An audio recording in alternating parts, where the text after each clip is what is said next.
Y'all don't even know how happy this makes me. We got water on rice.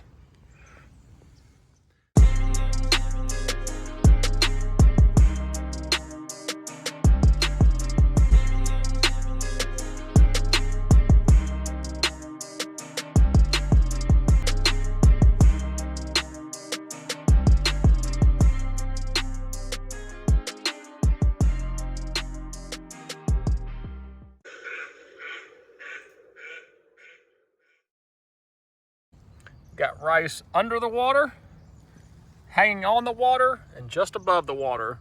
But all the food in here is accessible to the ducks as of the last couple days. I could not be happier, man. This is awesome. If you watched the last video where I talked about the millet and the timing, you know I talked about how millet rots a lot quicker. Well, this rice sitting down here in the water got a really hard feel to it. You can barely see inside there. That's white. That's white table rice like you would eat. And that's really hard. And so that's just not going, there to focus, that's just not going to rot and decay near as fast as a millet will.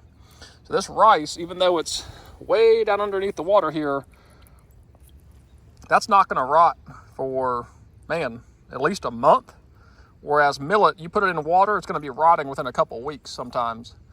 So I am very happy. Now we got enough water on the rice where we got us a duck swamp.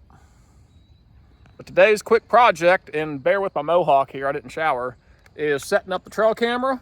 I run trail cameras in both the swamps here to keep the pulse on things. I run a couple other cameras that gauge the people activity around here because we do have a poaching problem. So this camera is going in today to scout for ducks. We're also going to go down here and check our water structure that we built a week ago and see how it's holding up, see if there's any bypass. I can see down there is not quite fully submerged, and I think it's bypassing that flank over the concrete.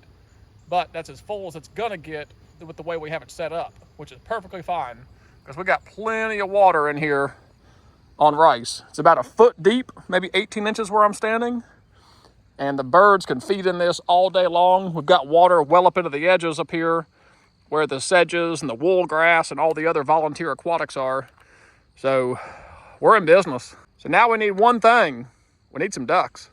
It is 4 o'clock and I did not bump out any wood ducks in here, but this water just did get on this in the last 2 days. So that's not surprising for here, but I would have thought the wood ducks would have found it by now.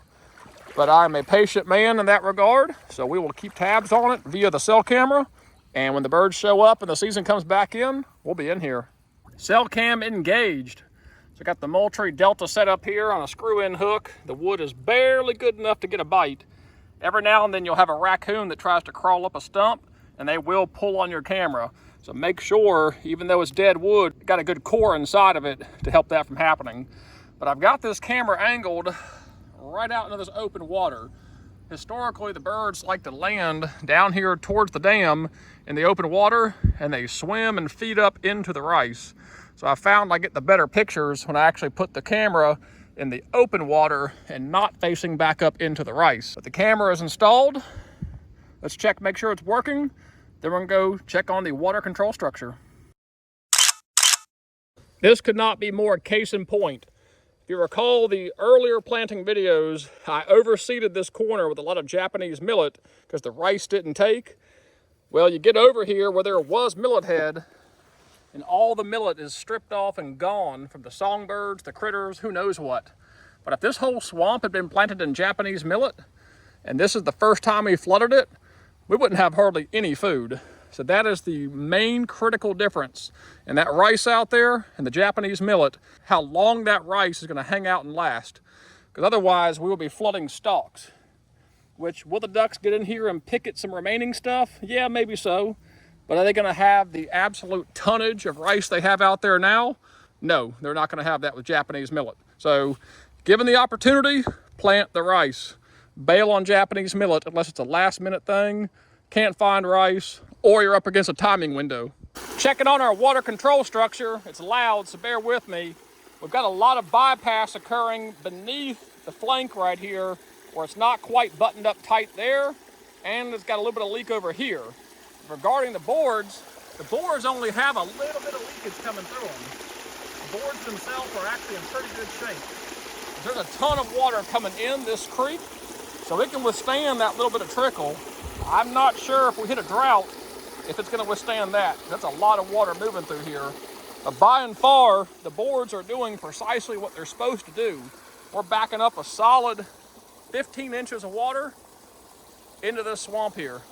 We're in a pretty wet pattern coming into the week before the season. There's 2 more days of almost a ½ inch of rain, 2 consecutive days.